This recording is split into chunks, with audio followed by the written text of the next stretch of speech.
तशीच ही एक घटना आहे.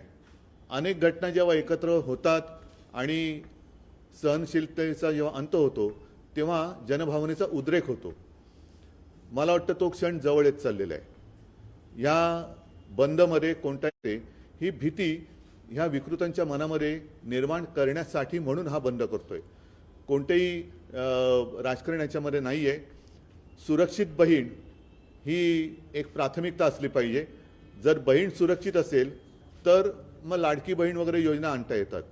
आणि म्हणून मला असं वाटतं 24 ऑगस्टला महाराष्ट्रातल्या तमाम जनतेला मी विनंती करतोय की आपण सगळेजण जातपात धर्म पक्ष वगैरे भेद बाजूला ठेवून, कारण मुलगी ही मुलगी असते.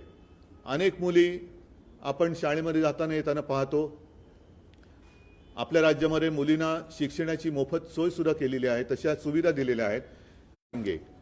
म्हणजे आता कोणी तुझं रक्षणासाठी येणार नाही असं त्या कवी ते पुष्यमित्र उपाध्याय म्हणून आहेत, त्यांनी ते सुचवलेले पूर्ण कविता ही आजच्या परिस्थितीवरती एक चपकल बसणारी आहे. पण हे उठो द्रौपदी शस्त्र उठालोय आपण कोणाला सांगतोय? जी मुलगी बिचारी कडेवरची पोर आहे, तिलाच अजून उचलून आपल्याला घ्यावं लागते.